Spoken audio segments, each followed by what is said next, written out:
Guy who traveled across the country playing baseball. He was with the Giants, the Indians, the Rangers, Padres, Yankees, Braves, Mariners, Royals. He's in the Baseball Hall of Fame. Gaylord Perry. How you doing, Gaylord? I'm doing great. Hope you are. We are. So where are you at today? Well, I'm out in California. I'm at a great vineyard wine tasting, so kind of stuttered a little bit. I've had about 3 or 4 tastes. Have we gotten you early enough in the day where you're still able to put together a thought or two without... I think you got me early enough. You did good. Oh, good. So, Gaylord, who was your favorite team to play with out of all those teams? San Francisco's my favorite. I came up in the minor leagues. We knew everybody, the guys that came up before me and after me, and during the time I did, we were like brothers, because we just played together 150 games a year in spring training, and we knew when somebody was going to get called up, and you were hoping it was you, and sometimes it wasn't, so you was pulling for the guy. So, I was just very fortunate. I played in San Francisco 10 years and had Mays as my son for 10 years, the best player I ever saw, and the most field hitter at McCovey at first.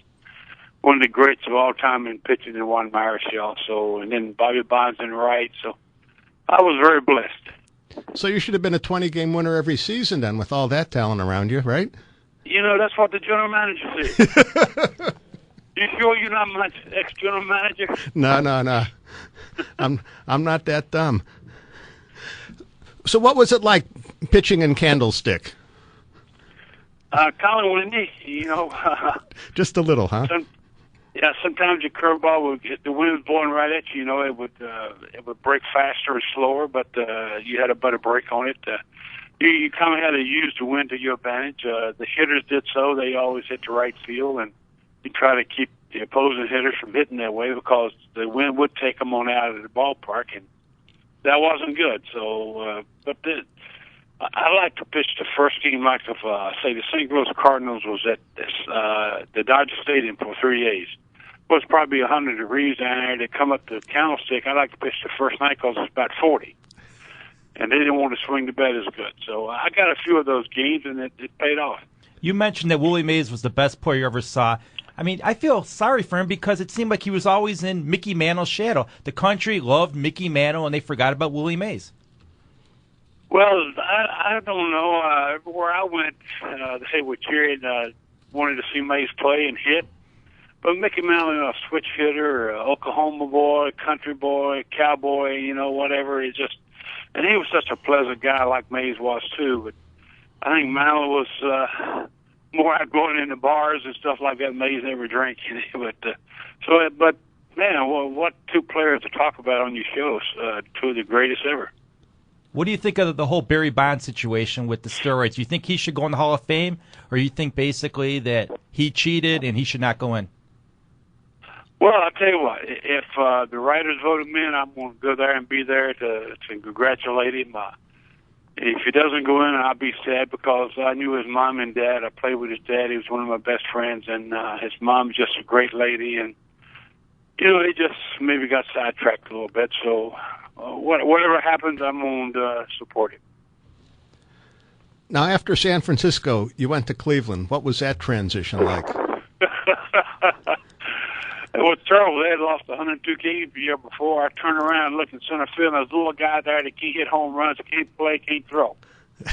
and I'm saying, God, help me through this year. And the good Lord was with me. I had one of my best years, but I learned a great deal from the Giant organization, the way you play the opposing club. You pitch them a certain way, you know what they can hit, and you know where they're going to hit the ball most of the time, and that's the way I got my teammates to play. And they played great behind me. Some of them didn't like the way I pushed them. I said, if you can't catch the ball on your feet, dive and knock it down. Keep them at a single, not a double. And after a while, they kind of believed in me. And then that year, I started 40 games, had 40 decisions. They knew I was going to stay out there as long as it took. And so they learned a great deal by what I had learned from the Giants organization. Now, you said you started 40 games. Nowadays, if a guy starts 30 games, that's considered a lot. What do you make? Yeah, that's true. I kind of had to work myself out in the bullpen, and when you was in the bullpen in the 6th, you weren't you wasn't worth very much. You were just filling in. You might get traded, sent down, or released. So it wasn't a very good place to be. Your value was not good at all because most of the pitchers had to go 9 innings.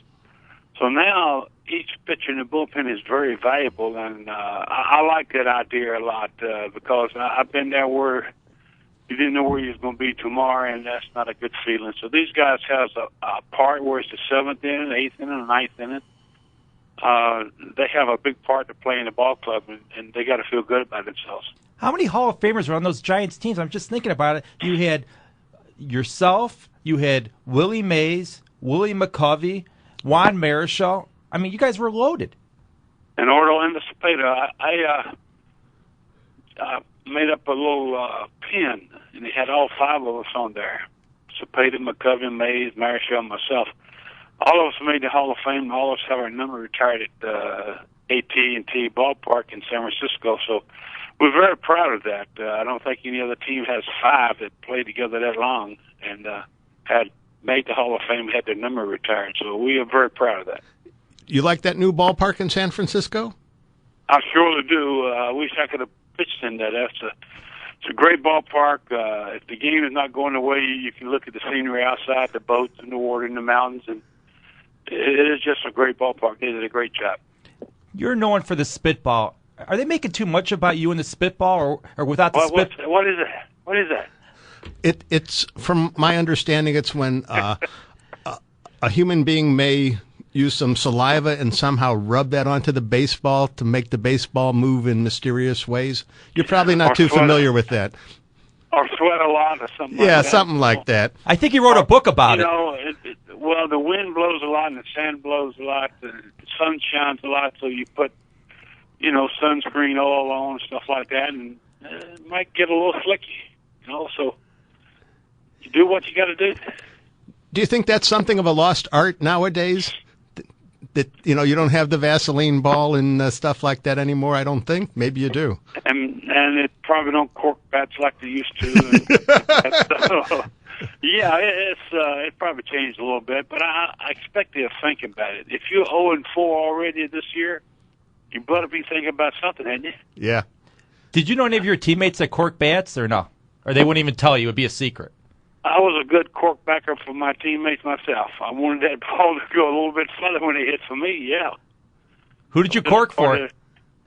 Well, see, you remember Greg Nettles, somebody hit, a Yankees team hitting all those balls bounced out, stuff like that?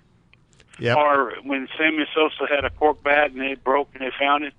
He said it was his batting practice bat. It wasn't his normal bat. Right. Yeah, sure. Mm-hmm. You believe that? Yes. Don't you? But see, they needed a better carpenter. Did Mays or McCovey ever use a cork bat? Who was that? Mays or McCovey or Spada. Did any of them use a cork bat? Not as I know of. And if they were available. But it's part of the game that's probably has kind of passed us by. It was, you kind of guess, well, who's using a cork bat on the other team? How are you going to pitch them if they're using one? It was a great challenge, so we didn't complain about it. I never complained to umpire about somebody using a cork bat. So it was part of our game back then. It was great, and the fans got a great deal out of it. So it was just a great part of the game then. But if you found a cork bat, if it broke, would you bring it up to the umpire, or was it kind of unwritten rule? You didn't say anything. You just handed the. I wouldn't say a thing. Never.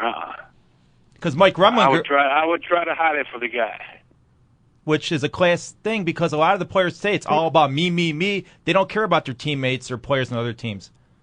Right. I probably knew he was using a cork bat, and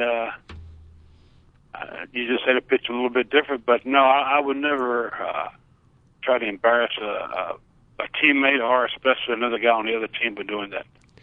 Now, is it surprising that when Willie Mays hit all his home runs, that was incredible. Nowadays, you got guys, not so much in the last few years, but you had this period in baseball where middle infielders were hitting 50 home runs and things like that. No, that's right, exactly right. You scratch your head. Yeah, that's part of it. And I've been watching the Giants play on TV yesterday, and they're playing already on the day, and they're not scoring any runs, so they got to do something. I see. Help him out a little bit. I see when you played with the Indians, you had a little issue with the manager then, Frank Robinson. What happened? Was it that he was just Frank did the great. I got a bigger raise by having Frank Robinson my manager anybody, so I love the guy. I thanked him. We kind of had just a disagreement on way you condition and stuff like that. It was nothing else. And, when you get a new manager, they want to get rid of the guys that's played the game a long time and know how the game should be played.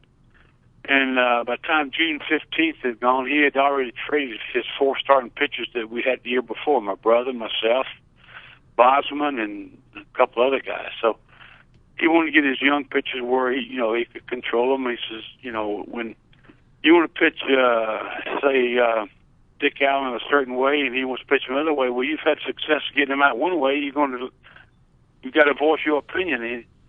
And new managers don't like that. They don't like to be say, I don't want to pitch a guy another way. They have a way they want to do it, and they should have that way until they fail. But, we had experience of doing that. Who was? Look, guys, I got to run. I'm in a meeting here and at a wine tasting thing, and it's time for another drink. I'll let you get going. Enjoy. Thank you.